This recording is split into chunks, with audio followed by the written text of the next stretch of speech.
بسم الله الرحمن الرحيم لقد رضي الله عن المؤمنين إذ يبايعونك تحت الشجرة فعلم ما في قلوبهم فأنزل السكينة عليهم وأثابهم فتحا قريبا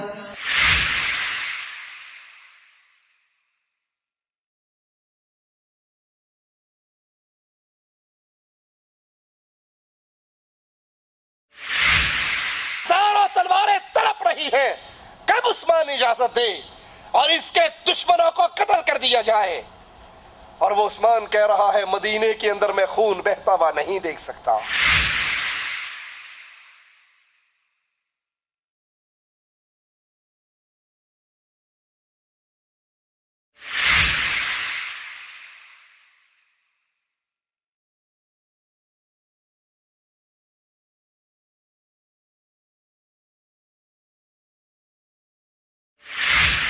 عثمان کی نظریں اللہ کی کتاب پر، قرآن کریم پر، اور ظالم نیزے اور تلواروں سے امیر المومنین پہ حملہ کرتے ہیں. آپ کا خون مبارک قرآن کے ان الفاظ پہ گرتا ہے فَسَيَكْفِيكَهُمُ اللَّهُ. اللہ ان دشمنوں کو کافی ہے.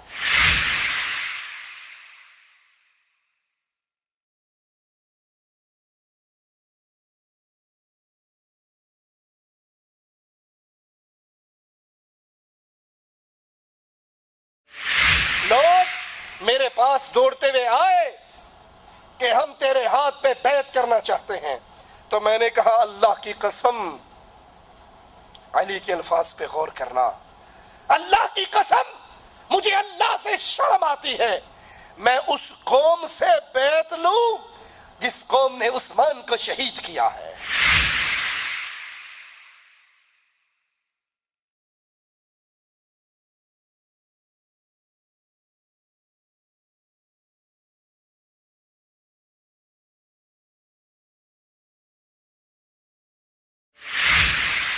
امام محمد بن سیرین رحمہ اللہ فرماتے ہیں کہ سیدنا عثمان کی شہادت کے بعد فرشتوں نے میدان جنگ میں مسلمانوں کی مدد کرنا ترک کر دیا.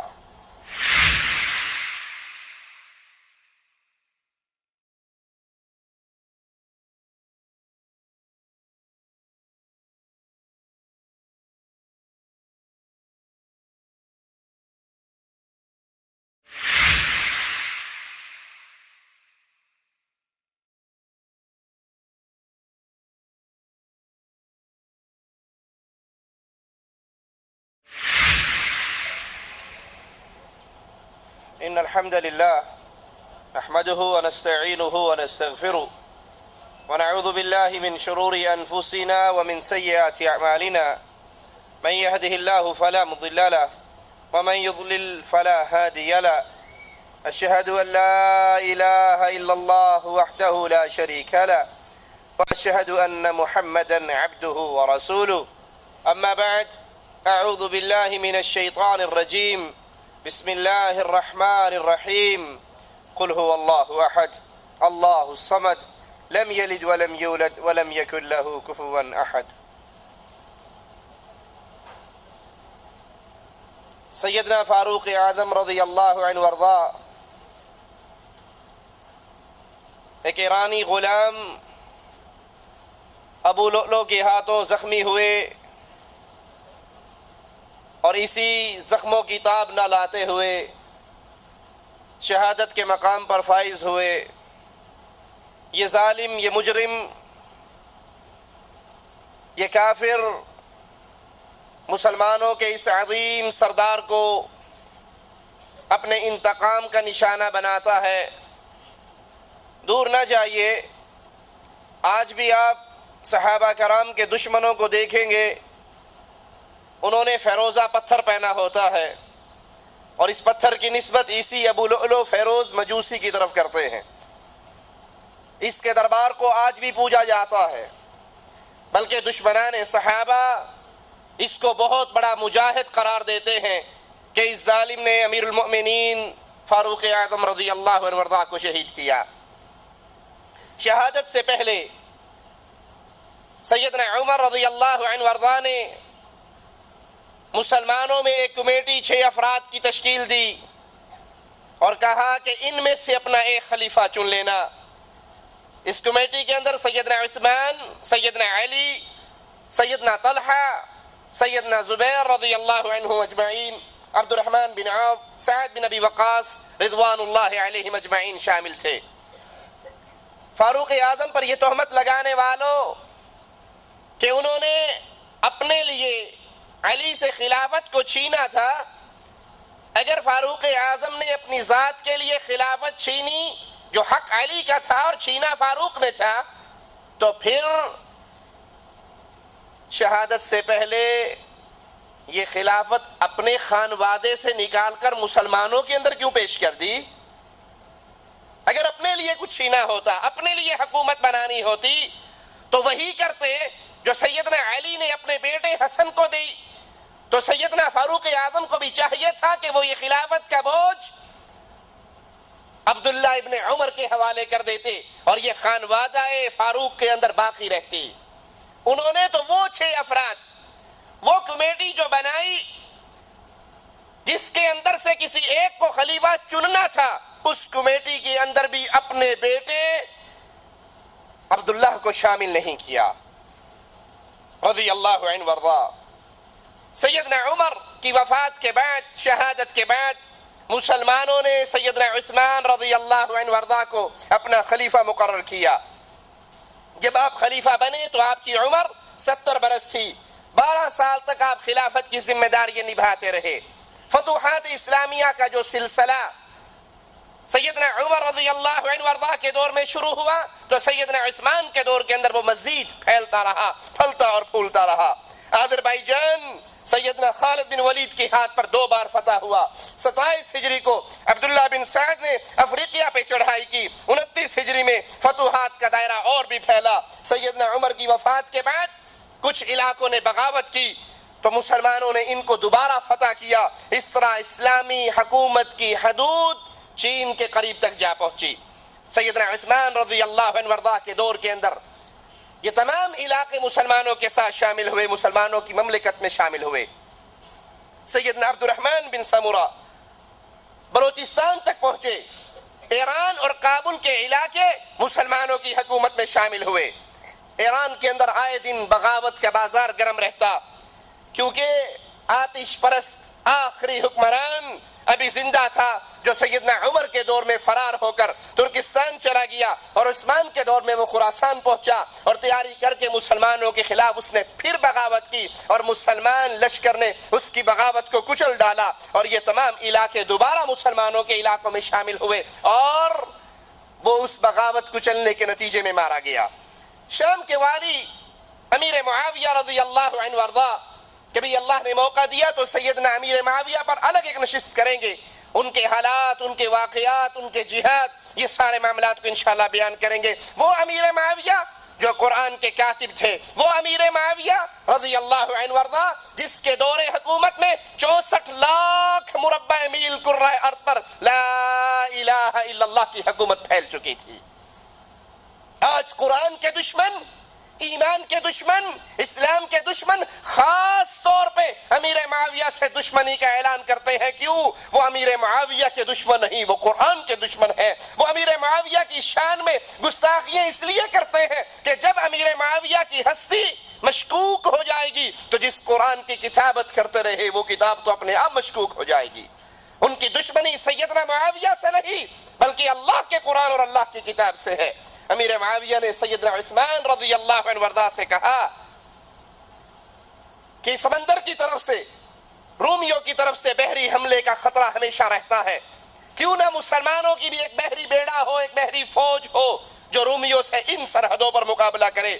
اس طرح سیدنا عثمان رضی اللہ عنہ وارضا کے دور میں پہلی مرتبہ مسلمانوں کا بحری بیڑا تیار ہوا۔ آپ نے اس کا حکم دیا۔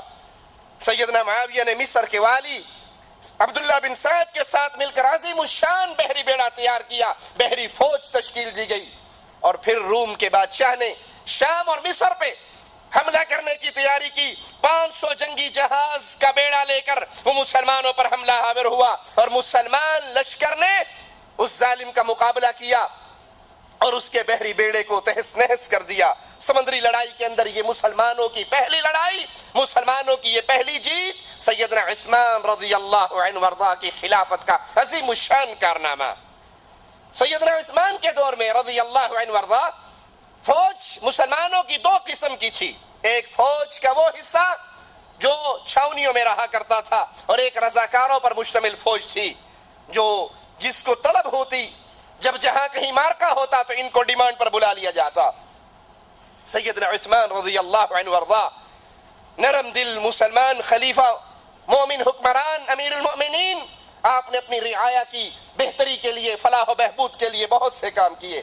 مدینے کی طرف آنے والی تمام سڑکیں، تمام راستوں کو اچھی طرح بنوایا، جگہ جگہ چوکیے بنوائی، مسافروں کے آرام کے لیے سرائیں تیار کی. مدینے سے کچھ فاصلے پر ایک بند تعمیر کیا کہ کبھی کبھار خیبر کی طرف سے پانی سیلاب آتا تو مدینے کو نقصان پہنچنے کا ڈر تھا. آپ نے ایک بند تعمیر کیا تاکہ مدینہ اس سیلاب کے پانی سے محفوظ ہو جائے. نہریں کھدوائی، اونٹوں اور گھوڑوں کے خیال کے لیے چراگاہیں مقرر کی، ان کا بہترین انتظام کیا، اور مسلمانوں کے لیے بہترین مملکت کا ایک بہترین دور مسلمانوں کا اس مملکت کے اندر ظاہر ہوا. مقدمات کے فیصلے کے لیے سیدنا عثمان نے باقاعدہ طور پر قضات مقرر کیے، قاضی مقرر کیے، اور یہ اپنے دور کے بہترین علماء ہوتے. ان کو معقول تنخواہیں ملتی. کچھ لوگ یہ بھی اعتراض کرتے ہیں جو امام تنخواہ لیتا ہو اس کے پیچھے نماز نہیں. کراچی کا ایک گمراہ فرقہ ڈاکٹر عثمانی کے ماننے والے وہ اس ذہن کو لوگوں کے اندر ترویج دیتے ہیں جو امام تنخواہ لے اس کے پیچھے نماز پڑھنی جائز نہیں. ائمہ کی تنخواہیں، فوجیوں کی تنخواہیں، قاضیوں کی تنخواہیں، علماء کے وظیفے، یہ سیدنا عمر اور سیدنا عثمان رضی اللہ عنہما کے دور کے اندر مسلمانوں کے اندر جاری ہوئے. اور یہ قاضی اتنے با اختیار ہوتے کہ کسی بھی حکومتی آدمی بڑے سے بڑے با اختیار کا کوئی دباؤ ان کے اوپر نہ ہوتا. یہ اپنے ان تمام فیصلوں کے اندر آزاد ہوتے اور قرآن و حدیث کے مطابق فیصلے کرتے. سیدنا عثمان رضی اللہ عنہ وارضاہ نے ساری عمر دین کی خدمت کرتے ہوئے گزار دی، اسلام کی خدمت کرتے ہوئے گزار دی، اور ان کی ایک بہت بڑی نیکی، مسلمانوں پر بہت بڑا احسان عظیم، انہوں نے تمام مسلمانوں کو قرآن کی ایک قرات پہ اکٹھا کیا. یہ بہت بڑی آپ کی خدمت اور مسلمانوں پہ بہت بڑا احسان. حرم پاک کی جگہ بہت تنگ، مسلمان بڑھے تو حرم کی جگہ تنگ محسوس ہونے لگی. سیدنا عثمان رضی اللہ عنہ وارضاہ نے ارد گرد کے سارے مکانوں کو خرید کر ان کو بیت اللہ کے اندر شامل کر دیا. ان اصلاحات نے اسلامی سلطنت کو ایک ترقی کے دور پہ جاری کر دیا. پرامن دور، فتنوں سے پاک، عوام کے لیے بہتری کے دروازے کھلے ہوئے، اور اسلامی حکومت، اسلامی مملکت، اسلامی خلافت ترقی کرتی جا رہی ہے. دشمنان اسلام، دشمنان دین، کفار کے ایجنٹ یہودیوں سے یہ برداشت نہ ہوا تو انہوں نے مسلمانوں کے اس خلیفے کے خلاف پروپیگنڈا کیا. عبداللہ بن سبا یہودی، وہ خبیث جس نے اسلام کا چولا پہن کر مسلمانوں کے اندر داخل ہوا، اور حقیقت کے اندر وہ یہودیوں کا ایجنٹ تھا اور یہودیت پر تھا. عبداللہ ابن سبا نے فتنے کا ایک بازار گرم کیا، سیدنا عثمان رضی اللہ عنہ وارضاہ کے خلاف گفتگو کی، اور یہ بظاہر اس کا اپنا حلیہ بڑا متقی اور پرہیزگار اور اپنے اس حلیے سے لوگوں کو متاثر کرنے والا، اس نے عام پبلک کے اندر سیدنا عثمان کے خلاف گفتگو، آپ کے گورنروں کے خلاف گفتگو شروع کی.